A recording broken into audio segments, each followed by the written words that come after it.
Cerrar este capítulo significa hablar de mujeres que no rompieron barreras para sí mismas, sino que trabajaron para que las generaciones futuras lo tuvieran un poquito más fácil. Hoy hablamos de dos figuras importantes del siglo XX que transformaron la educación, el derecho y el papel de la mujer en la sociedad coreana, dejando instituciones y reformas que siguen vivas a día de hoy. Lee Tae-yun nació el 10 de agosto de 1914 en Pukjin, que es una zona minera que está en Corea del Norte actualmente. Su padre murió en una de estas minas cuando ella era un bebé, con lo cual su madre tuvo que sacar adelante tanto a ella como a sus hermanos ella sola. Desde muy pequeña demostró tener una conciencia social poco común. Cuando estaba en primaria, con solamente 7 añitos, participó en un concurso de oratoria con el discurso Soy una chica, en el que defendía el por qué una chica no podía hacer lo mismo que un chico. Poco después ganó otro certamen con un discurso con una pregunta bastante provocadora y directa: ¿por qué las chicas no reciben educación? A los 13 años dejó su hogar y se fue al instituto Chung-eui,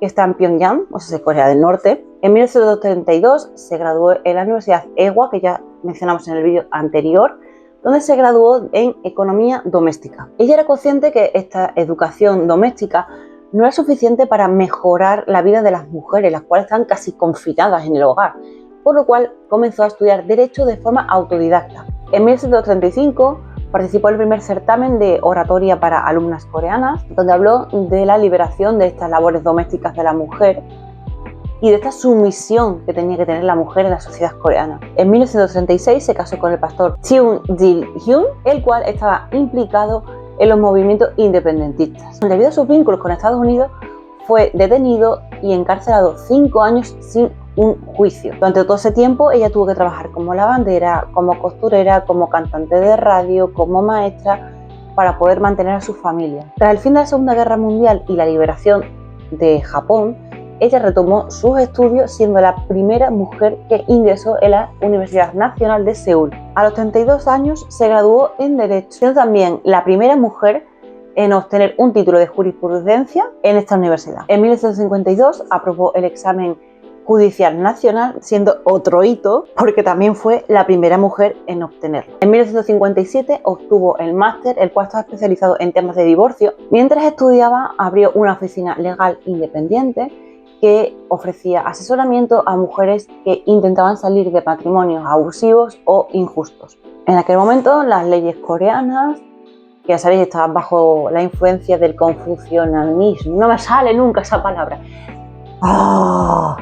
confucianismo, aleluya, discriminaban de forma clara a las mujeres. En 1956 fundó un momento, lo tengo que leer, lo siento mucho porque el nombre es larguísimo, el Centro de Ayuda Legal Coreano para Relaciones Familiares, que con el tiempo también se empezó a incluir a hombres y de hecho a día de hoy existe.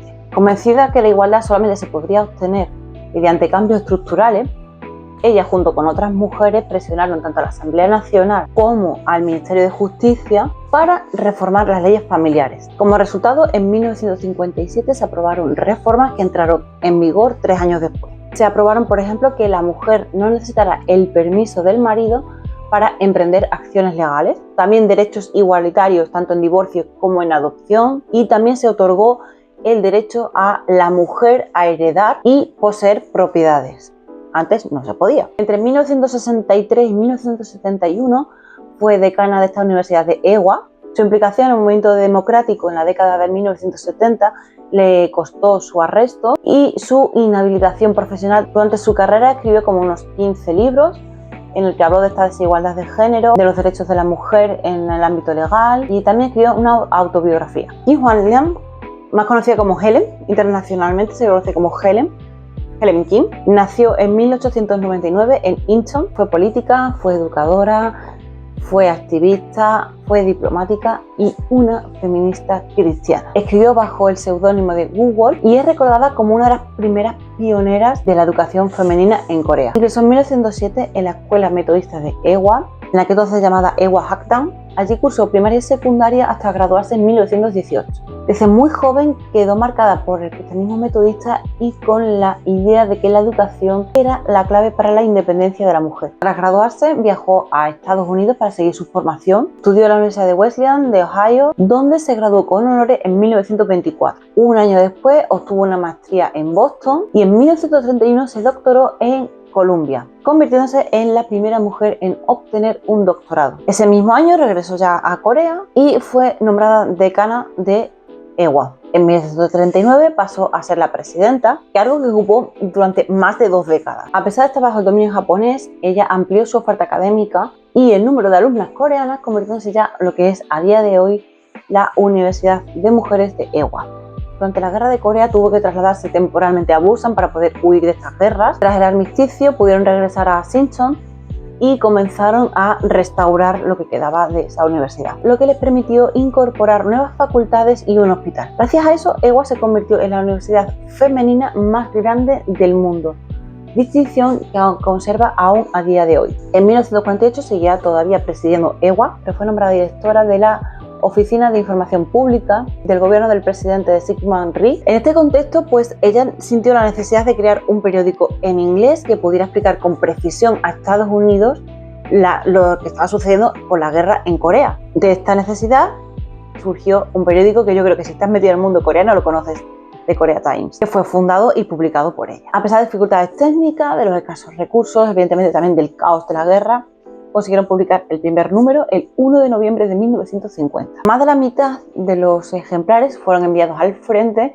y el resto fue repartido entre la población civil, quien insistió en el nombre de este periódico a pesar de que los intentos anteriores con este mismo nombre habían fracasado. Para ella, The Korea Times era el único nombre que podía representar al país. A pesar que fue su fundadora, no interfirió diariamente en él. De hecho, poco después renunció a su cargo gubernamental y regresó a EWA. El periódico sobrevivió a la guerra, a traslados forzosos y a la muerte del principal responsable, hasta consolidarse como una de las voces principales en inglés del país. Con el paso del tiempo sí que es cierto que su actitud pragmática durante la ocupación japonesa tuvo cierta controversia. Sin embargo, este pragmatismo es considerado como una de las características de estos primeros metodistas que desarrollaron su labor bajo la ocupación japonesa mientras intentaban mejorar la vida coreana.